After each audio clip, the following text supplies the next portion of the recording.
मैत्रिणींनो, ट्राय केलंत का हॉटेललाही फेल घालवणार बिग टायगर तवा प्रॉन्स, जे खूप कमी साहित्यामध्ये बनतं आणि खायला तर खतरनाक लागतं. कशाला उगाच आपण हॉटेलला जायचं जेव्हा की आपण आपल्या घरच्या घरीच बिग प्रॉन्स तवा फ्राय हे करू शकतो. लहान मुलं बोला किंवा मोठी माणसं सगळीही अगदी आवडीने खातील अशी ह्याची चव लागते. आपण हे बारीक कोलंब्यांसोबत पण करू. त्यासाठी लागणारं मेन साहित्य आपला प्रॉन्स आहे, जे कसं साफ करायचं हे तुम्हाला आपण या व्हिडिओमध्ये दाखवलेलं आहे. कोलंबीला आपल्याला खालच्या साईडने कट करून त्याच्यात स्टफिंग करायची आहे.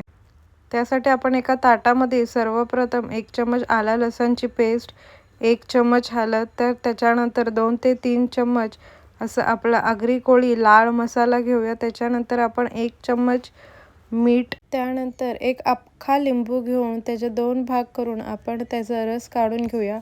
बी साईडला करून घेऊया आणि मग नंतर जे आपण मिश्रण रेडी केलेलं आहे त्याला आपण छान असं मिक्स करून आपण आपल्या त्या कोलंब्यांना एक एक करून हे सारण लावून घेऊया. मिक्सचर रेडी झालेलं आहे, तर मग वाट कसली बघताय, चला एक एक करून आपल्या ज्या कोलंब्या आहेत त्यांना आपण वरपासून ते खालपर्यंत चारी बाजूने छान असं सारण हे जे आपण रेडी केलेलं आहे मसाल्याचं ते लावून घेऊया. कुठल्याच साईडला थोडंही राहून देऊ नका, कारण ही स्टफिंग खूपच छान लागते जे केलेलं आहे ते आपण. तर सगळीकडे आपण मसाला हा छान असा लावून घेऊया. हे आपण असं बारीक कोलंब्यांसोबत पण करू शकतो. कोलंब्यांना मसाला लावून झालेला आहे, तर ह्यांना आपण 10 ते 15 मिनटं रेस्ट करून देऊया. तोपर्यंत एका डिशमध्ये आपण 2 ते 3 चम्मच तांदळाचं पीठ, त्याच्यानंतर 1 चम्मच लाल आगरी कोळी मसाला, 1 ते 1.5 चम्मच रवा असं सारण करून मिक्स करून ठेवून देऊया. हे रेडी केलेलं सारणही आता आपण कोलंबीच्या वरच्या साईडला लावून घेऊया. रवा आणि तांदळाच्या पिठाच्या मुळे ना आपल्या कोलंब्या छान अशा कुरकुरीत आणि कडक होतील, जे खायला खूप टेस्टी लागतील.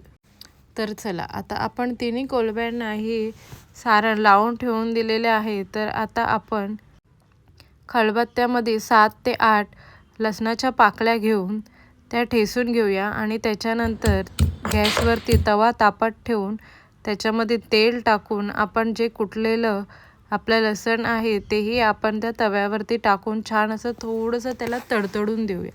एकदा का लसण तडतडलं की त्याच्यानंतर आपण त्यात आपल्या कोलंब्या जे रवा लावून ठेवलेला आहे ते एक एक करून त्या तव्यामध्ये ठेवून देऊया. कवरवाला भाग आहे त्याला खाली राहू द्या आणि जे आपण सारण करून ठेवलेलं भाग आहे त्याला वरती असं ठेवून देऊया. एक 5 मिनिटांनी नंतर आपण त्याला फ्लिप करूया. खालच्या साईडनी पण त्याला छान असं शिजवून देऊया. ही कोळंबी शिजायला कमीत कमी आपल्याला 10 ते 15 मिनटं तरी नक्कीच लागतील, कारण ह्या कोलंब्या मोठ्या आहेत त्याच्यामुळे. त्याच्यानंतर हे पाहू शकता आपली कोळंबी छान अशी शिजलेली आहे. त्याला छान असं ब्राऊन कलरचं कवरिंगही आलेलं आहे. त्याच्यानंतर कोथिंबीर गार्निशिंग आणि प्लेटिंग करून घेऊया.